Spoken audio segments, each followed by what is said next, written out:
Hello everyone, good morning.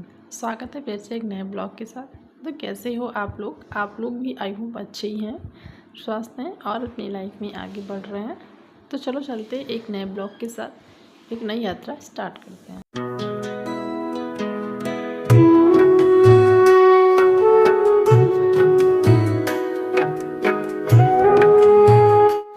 तो आज मैं बात कर लेती हूँ बीओ के सिलेबस पर।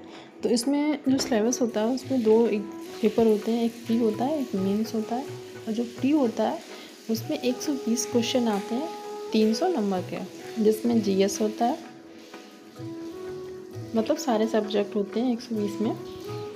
फिर उसके बाद मेंस जो होता है वो हमारा 400 नंबर का होता है, जिसमें 200 नंबर की जीएस होती है और 200 नंबर का हिंदी होता है। और ये दोनों जो होते हैं डिस्क्रिप्टिव होते हैं। जीएस में होता है 10 नंबर के जो क्वेश्चन आते हैं, 10 क्वेश्चन वो 125 वर्ड के आते हैं, 10 क्वेश्चन जो होते हैं 50 वर्ड के आते हैं, और जो 20 क्वेश्चन आते हैं वो आते हैं 25 वर्ड के। तो इस तरह जीएस का पेपर होता है। साथ में जो हिंदी का होता है उसमें 100 नंबर में जो होती है वो ग्रामर आती है हमारी, और 100 नंबर में हमें 2 निबंध लिखने होते हैं। तो ये हमारा डिस्क्रिप्टिव होता है। और जो प्री होता है वो सिर्फ हमारा क्वालिफाई के लिए होता है, उसके कोई मार्क्स हमारे मेंस में नहीं जोड़ते हैं। जो हमारा मेंस का रिज़ल्ट बनता है वो जो हमारा फाइनल रिज़ल्ट बनता है वो मेंस से ही बनता है। और बहुत लोगों ने बुक पूछी थी, तो मैं बुक के लिए यही कहूँगी कि हिंदी के लिए मैंने पीएम पांडे ली हुई है। उसके बाद घटनाचक्र का प्रीवियस ईयर का क्वेश्चन पेपर ले लिया है। साथ में मैंने जीके जीएस के लिए, जैसे पॉलिटी के लिए हिस्ट्री और ज्योग्राफी के लिए, इसके लिए मैंने एक एक बुक ले ली है। जैसे पॉलिटी के लिए मैंने लक्ष्मीकांत ले ली है। इस तरीके से आपको जो राइटर अच्छे लग रहे हैं, आपको उनकी लैंग्वेज अच्छी लग रही है, आप वो ले लीजिए। सिर्फ एक एक बुक ही लीजिएगा। और उसके बाद घटनाचक्र प्रीवियस ईयर के क्वेश्चन पेपर वाला सारा ले लीजिएगा, हिस्ट्री का, पॉलिटी का, ज्योग्राफी का। बस उसी से एक बुक को अच्छे से पढ़िए और उससे क्वेश्चन लगाइए। फिर उसके बाद अगर आपके सारे क्वेश्चन लग जाते तो फिर आप किसी टेस्ट सीरीज ज्वाइन कर लीजिए, क्योंकि प्रैक्टिस बहुत ज़रूरी होती है किसी भी एग्ज़ाम के लिए। अगर आप प्रैक्टिस बहुत अच्छे से करते रहोगे तो फिर आपका एग्ज़ाम ज़रूर निकल जाएगा। तो हाँ, प्रैक्टिस बहुत करिए।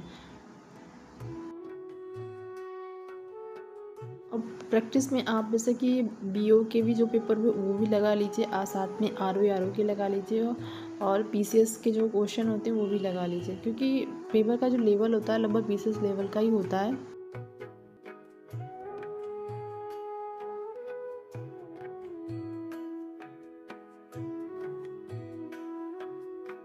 बस इतना है।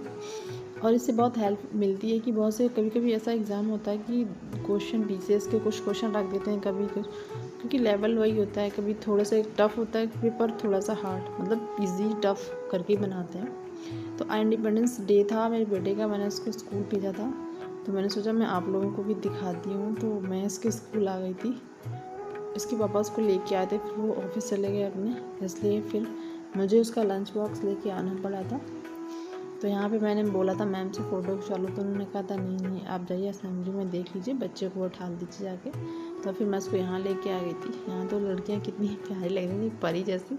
फिर मैंने उनसे बोला हाय करो, फिर वो हाय हेलो बोल के निकल गए। तो बच्चे बहुत अच्छे लग रहे थे देखने में, इतने क्यूट से, क्या बताऊँ, ऐसे अपना बचपन याद आ गया मुझे। फिर ये हैं उनकी आंटी जो उनको संभालती हैं, फिर उनके साथ वो चला गया। चलो चलो चलते हैं, आपको भी ले चलते हैं।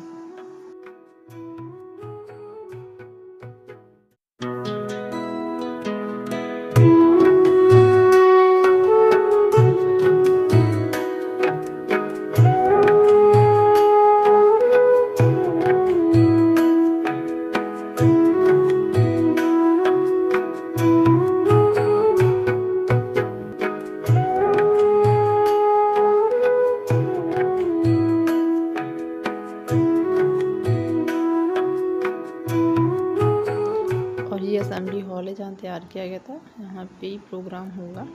तो बच्चे बहुत अच्छे अच्छे ड्रेस पहन के आए थे। मुझे नहीं पता था कि विदाउट ड्रेस भी आना है, नहीं तो मैं पहनाती। मेरे बेटे का पहली बार स्कूल था, मुझे ज़्यादा कुछ पता नहीं था, और नंबर भी मेरा नहीं है जो टीचर्स लोग फ़ोन करते हैं। पर हाँ, लड़कियाँ मुझे बहुत खूबसूरत लग रही थी, क्योंकि वो जो ड्रेस थी ना वाइट कलर की, एकदम परी जैसी लग रही थी।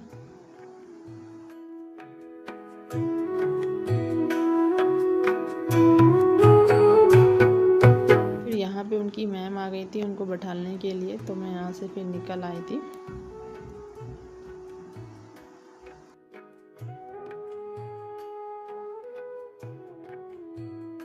मुझे बहुत अच्छा लगा था।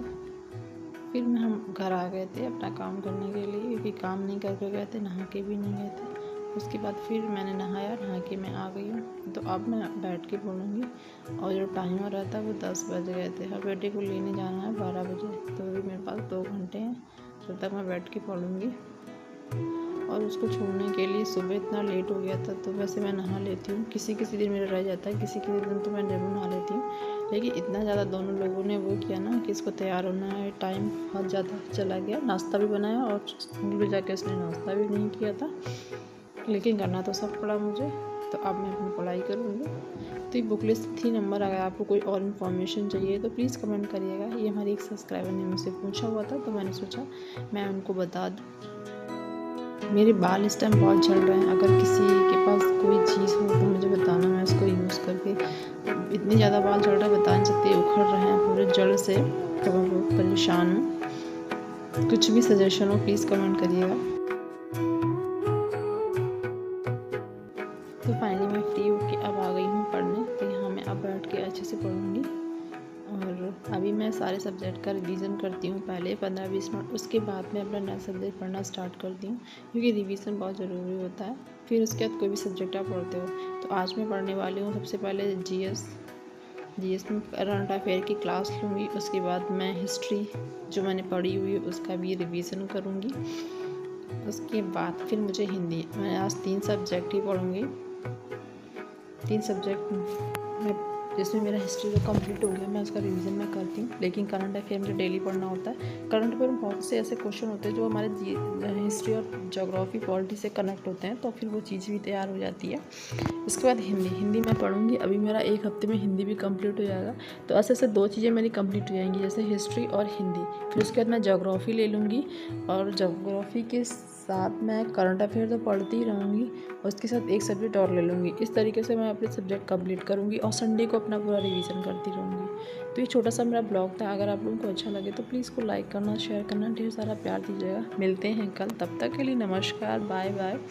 और हाँ, आप भी अपने टारगेट को ऐसे ही बनाइए, अचीव करिए, और अपने सपने की तरफ आगे बढ़िए। मिलते हैं कल, बाय बाय, अपना ख्याल रखना।